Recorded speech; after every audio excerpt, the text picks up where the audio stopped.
प्रक्षेप्य गति। जब किसी पिंड को ऊर्ध्वाधर दिशा भिन्न से किसी दिशा में फेंका जाता है तो वह गुरुत्वीय त्वरण के अंतर्गत एक वक्र पथ पर गति करता है। इस गति को प्रक्षेप्य गति कहते हैं। या इस तरह से भी बोल सकते हैं, जब किसी पिंड को ऊर्ध्वाधर दिशा में या ऊपर की ओर फेंका जाता है तो क्या होगा, वह गुरुत्वाकर्षण के कारण ऊपर एक वक्राकार पथ पर गति करता है। तो इस प्रकार की गति को प्रक्षेप्य कहते हैं। जैसे कि हमारे पास ये एक तोप है, तोप का गोला हमने छोड़ा तो ये इस तरह से गोलाई के रूप में चलता चला जाएगा। गुरुत्वाकर्षण के कारण ये पुनः पृथ्वी की ओर आना शुरू कर देगा। तो ये इस प्रकार की गति जो है क्या है, प्रक्षेप्य गति है। अगला क्वेश्चन है, सिद्ध कीजिए कि प्रक्षेप्य का पथ परवलयाकार होता है। x x dash y y dash अक्ष है, यहाँ पर इसके मूल बिंदु से थीटा कोण बनाते हुए प्रारंभिक वेग u से किसी तोप के गोले को या पत्थर को या पिंड को फेंका। t समय बाद इसको हमने घटकों में वियोजित किया। माना कि यहाँ से यहाँ तक ये x दूरी चला और y अक्ष में यहाँ से यहाँ तक ये y दूरी चला, और यहाँ पर इसका ये जो है क्षैतिज घटक है तो इसको क्षैतिज घटक को ux बोल सकते हैं, ऊर्ध्वाधर घटक को uy बोल सकते हैं। t सेकंड बाद तो हमने इसको वियोजन में स्थापित कर लिया, ऊर्ध्वाधर घटकों में विभाजित करा। तो हमारा सूत्र होता है कि पहले इसको लेंगे,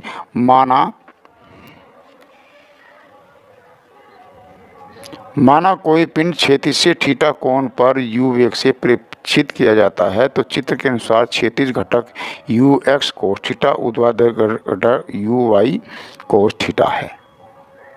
अब ये हमको जो लेना है ये ux है जो है, इसका मान जो कैसे आया कोस थीटा, तो ये देखेंगे ये वाला त्रिभुज है तो ये आधार है और ये कर्ण। तो क्या करेंगे, ux बटे u, ये तो ux हो गया, ये u बराबर होता है आधार बटे कर्ण कोस थीटा। इसको ख़त्म करो तो ux बराबर हुआ u कोस थीटा। इसी प्रकार से हम दूसरा वाला निकाल सकते हैं, साइन। ये कैसा आया, अब देखो ये वाला हमारा लंब है तो ये वाला लंब हो जाएगा। अब ये देखो हमें ये वाला चाहिए, uy चाहिए, तो uy कैसे निकाल लेंगे, तो uy बटे u हो गया बराबर साइन थीटा हो गया, लंब बटे कर्ण साइन थीटा हो गया। तो uy बराबर आया u साइन थीटा। इस प्रकार से ये दोनों घटक हमारे हो गई, जैसे ये वाला है और इसको ये वाला घटक है। अब हम क्या करेंगे, माना कोई जो पिंड है क्षैतिज दिशा में विस्थापन हो रहा है, क्षैतिज माने इस वाली दिशा में, x अक्ष दिशा में गति। तो x अक्ष में दिशा में गति करने के लिए t सेकंड बाद कितना वो विस्थापित हो रहा है, x विस्थापित हो रहा है। पिंड का क्षैतिज दिशा में विस्थापन t सेकंड बाद x हो जाता है। तो गति का समीकरण जो है हमारा दूसरा है s बराबर ut प्लस 1/2 at स्क्वायर। यहाँ पर जो s है किस दिशा में है, x दूरी में, और u जो है हमारा u बराबर ux है, ux का मान होगा u कोस थीटा क्षैतिज घटक, और a इसमें नहीं है, त्वरण इसमें है नहीं, t बराबर t है। तो इसमें मान रखेंगे तो इसकी जगह x आ जाएगा, इसकी जगह ux आ जाएगा, t रहेगा प्लस 1/2। ये नहीं दिया हुआ तो इसका मान 0 होगा, और t स्क्वायर किसी भी संख्या का 0 में गुणा कर देंगे तो उसका सबका मान क्या हो जाएगा, 0 हो जाएगा। तो x बराबर u कोस थीटा t। तो अब कितना मान आया, तो x बराबर आ गया u कोस थीटा। अब हमें t का मान ज्ञात करना है तो t बराबर हो जाएगा x बटे u कोस थीटा। तो ये हमारी समीकरण नंबर होगी। ये x दिशा में गति करी गई जब हमारा ये समय आया। अब हम y दिशा में, पिंड का ऊर्ध्वाधर दिशा में विस्थापन y t समय बाद, तो वही गति का दूसरा समीकरण लेंगे, s बराबर ut प्लस 1/2 gt। अब पिंड क्या कर रहा है, ऐसे ऊपर को कर रहा, अगर नीचे को करेगा तो प्लस का g होगा, ऊपर को गति करता है तो माइनस का g होता है, गुरुत्वाकर्षण। ये करेंगे।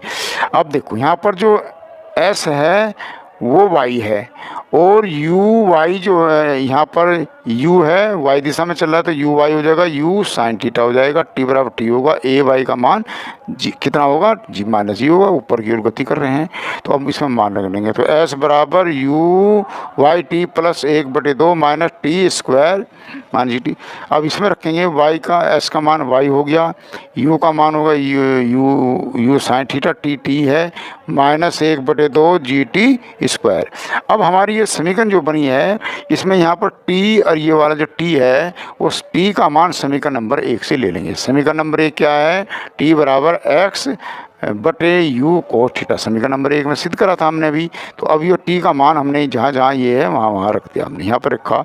तो u बराबर होगा y बराबर u sine theta x u cos theta minus 1/2 g x u cos square. इस पर वर्ग चढ़ रहा है तो पूरे पे वर्ग चढ़ा देंगे तो वर्ग चढ़ जाएगा। अब देखेंगे, अब हमने मान जब इसमें रख दिया तो ये वाला जो हमारा u है, इस u से हमारा u खत्म हुआ, साइन बटे कोस ले लेंगे, साइन बटे कोस हो गया, x हो गया। अब ये देखें 1/2 टू जी, ये इस पे वर्ग है तो यहाँ एक्स स्क्वायर हो जाएगा, इस पे भी वर्ग है तो यहाँ यू स्क्वायर और कोस स्क्वायर थीटा हो जाएगा। अब देखो साइन बटे कोस यू बराबर ये जो हमारा y है ये y, तो y बराबर क्या होगा, साइन थीटा बटे कोस थीटा है x, तो इसका मान होता है टेन थीटा। तो ये टेन हो गया x, 1/2 g x square u square cos square theta. ये हमारा नीचे समीकरण बन गया। तो ये समीकरण क्या बना, परवलय का समीकरण है। परवलय का समीकरण क्या होता है, वाई स्क्वायर बराबर 4ax। इंटर क्लास में गणित में पढ़ेंगे, इस प्रकार से हमें दिखाई दे रहा है। तो ये परवलय का समीकरण हुआ। तो अब हम क्या करेंगे, तो अब हम इसको देखना है तो कैसे करेंगे। यह समीकरण परवलय को प्रदर्शित करता है और इसको सर्वप्रथम गैलीलियो ने सिद्ध किया था।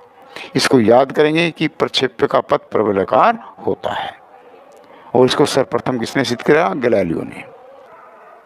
उड्डयन काल कैपिटल टी, जब किसी पिंड को ऊर्ध्वाधर दिशा में फेंका जाता है और वह जितने समय तक वायु में रहता है उतने ही समय को उड्डयन काल कहते हैं। इसे टी से प्रदर्शित करते हैं। अर्थात जब हम किसी पिंड को ऊपर की ओर फेंका, जब हमने पिंड फेंक दिया वो जितने समय तक वायु में रहेगा उतने समय को क्या बोलते हैं, उड्डयन काल। अब जैसे कि ये दिखाया हुआ है, माना हमने किसी भी पिंड को यू बिंदु से थीटा कोण बनाते हुए फेंका, माना कि ये बिंदु कहाँ तक चला गया, P ऊंचाई तक चला, फिर ये नीचे को आने लगा। तो यहाँ से इसको यहाँ तक पहुँचने में कितना समय लगा, माना कि हमको यहाँ से यहाँ तक पहुँचने में T समय लगा। तो प्रक्षेप्य का वेग जो होगा, प्रक्षेप्य पथ O से P तक, तो क्या करेंगे, v बराबर u प्लस AT। ये गति का प्रथम समीकरण है, इसकी सहायता से हम इसको करेंगे। यहाँ पर u ऊपर की ओर जा रहा है तो u जो होगा uy होगा, इसका मान 0 है क्योंकि रुक गया जाकर, और v 0 हो गया, v बराबर vy 0 होगा। जब जब चला तो प्रारंभिक वेग u से चला तो u बराबर uy, इसका मान होता है u साइन थीटा। इसके बाद a होगा माइनस जी, क्योंकि ऊर्ध्वाधर दिशा में फेंका जा रहा है तो मान रखेंगे v के स्थान पर vy बराबर इसके स्थान पर u के स्थान पर uy प्लस कितना होगा, g की जगह माइनस a की जगह माइनस जी टी। तो क्या हुआ, इसका मान दिया हुआ है 0, ये हो जाएगा इसका मान u साइन थीटा ऊर्ध्वाधर घटक माइनस जी टी। अब ये हमारा प्राप्त हुआ, तो इस मान को प्राप्त करने के लिए क्या करेंगे, ये इधर आकर हमारा प्लस हो गया, तो जी टी बराबर u साइन थीटा। अब हमें t का मान याद करना है तो t बराबर क्या होगा, तो t बराबर होगा u साइन थीटा बटे t बराबर u साइन थीटा बटे जी। ये समीकरण नंबर प्राप्त हो गया।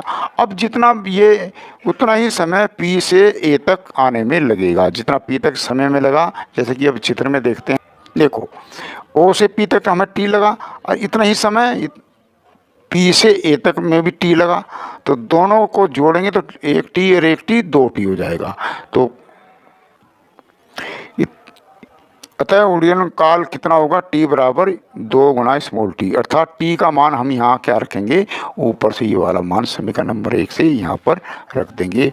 तो कैपिटल टी बराबर 2u साइन थीटा बटे जी, इसका मात्रक सेकंड होगा। इस प्रकार से ये उड्डयन काल है। महत्तम ऊंचाई, प्रक्षेप्य का सबसे ऊंचा बिंदु P है। तो महत्तम ऊंचाई, किसी पिंड को जितनी ऊंचाई तक वो पहुंच रहा है उसे महत्तम ऊंचाई बोलेंगे। तो महत्तम ऊंचाई अभी चित्र में हमने देखा बिंदु P है, तो P पर उसकी जो ऊंचाई होगी कितनी होगी, h होगी, जैसे कि चित्र में दिखाया गया है। ये महत्तम ऊंचाई है। ये यहाँ से चढ़ना शुरू हुआ और फिर गिरना शुरू हो गया, तो ये जो महत्तम ऊंचाई है कैपिटल H हो गई।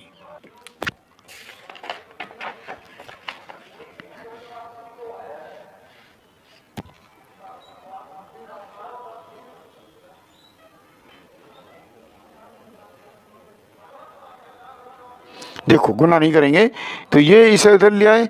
अब जब इसको इधर ले आए तो ये क्या करेंगे, जैसे ये दिया हुआ है u साइन थीटा स्क्वायर, तो u स्क्वायर साइन स्क्वायर, ये माइनस है तो इसको हम इधर ले आए, तो माइनस का कितना प्लस का कितना हो जाएगा 2gh, और हमें चाहिए h का मान, तो ये दोनों क्या आगे इसके नीचे, h बराबर होगा u square sine square theta बटे 2g। ये इसकी महत्तम ऊंचाई है। महत्तम ऊंचाई के लिए थीटा का मान 90 हो सकता है, तो यहाँ पर हम मान रखेंगे, तो h maximum u square sine square theta की जगह क्या रख देंगे, यहाँ पर साइन स्क्वायर जो है थीटा की जगह 90 रख देंगे, तो साइन 90 का मान 1 होगा, तो 1 का वर्ग क्या होगा, 1 ही होगा। अब क्या होगा, h मैक्सिमम बराबर u स्क्वायर बटे 2gh। ये हमारा गति का यो है महत्तम ऊंचाई हो जाएगी। इसका मात्रक मीटर हो सकता है, ठीक है। अब क्षैतिज प्रास है। क्षैतिज प्रास बहुत इंपॉर्टेंट है। क्षैतिज घटक या क्षैतिज वेग, क्षैतिज घटक या क्षैतिज वेग, घटक या क्षैतिज वेग तथा उड्डयन काल के गुणनफल को प्रक्षेप्य का प्रास कहते हैं और उसे कैपिटल R से प्रदर्शित करते हैं। तो प्रक्षेप्य का क्षैतिज प्रास, क्षैतिज वेग या घटक, उड्डयन काल, तो R बराबर, इसे R से प्रदर्शित करते हैं, R बराबर ux और t। ये क्या होगा, क्षैतिज घटक या, ठीक है, या क्या बोलते हैं इसको, घटक, क्षैतिज वेग बोल सकते हैं। ये उड्डयन काल हो गया। इसका मान कितना है, अभी हमने सिद्ध करा, तो इसका R बराबर है u कोस थीटा, इसका मान कितना है 2u साइन। प्रक्षेप्य का प्रास कैपिटल R, क्षैतिज वेग या क्षैतिज घटक तथा उड्डयन काल के गुणनफल को प्रक्षेप्य का प्रास कहते हैं, इसे कैपिटल R से प्रदर्शित करते हैं। तो प्रक्षेप्य का क्षैतिज प्रास बराबर क्षैतिज वेग या क्षैतिज घटक गुणा उड्डयन काल, तो R से प्रदर्शित करा है, तो R ux गुणा t। ये जो है हमारा क्षैतिज वेग है और या क्षैतिज घटक बोल सकते हैं इसको, ये उड्डयन काल है। तो इसका मान रख दिया हमने u कोस थीटा गुना t, तो इसका t का मान अभी हमने निकाला, t बराबर 2u साइन थीटा बटे g, ये है। तो हमने इसके स्थान पे u रख दिया। अब देखेंगे यहाँ पर इसमें एक चीज़ अजीब सी दिखाई दे रही है। क्या दिखाई दे रही है, एक u हो रहा, एक u हो रहा, तो u और u स्क्वायर हो जाएगा। ये 2 है तो इसको 2 को यहाँ रख दिया, साइन थीटा और कोस थीटा बटे 2 बटे जी। अब हमने एक पढ़ा, यू वाला जो है अजीब सी बात है हमें दिखाई दे रही है, तो ये क्या हो सकता है, 2 साइन थीटा कोस थीटा, ये साइन 2 का फार्मूला है, तो अर्थात इसके स्थान पर हम क्या रख सकते हैं, 2 साइन थीटा रख सकते हैं। तो यहाँ पर क्या हुआ, R बराबर u स्क्वायर साइन 2 थीटा बटे जी। अतः अधिकतम क्षैतिज प्राप्त करने के लिए प्रक्षेप्य को 45 पर प्रेक्षित किया जा सकता है, अर्थात 45 के कोण पर प्रेक्षित किया जाए। इसको याद करेंगे, बड़ा इंपॉर्टेंट है।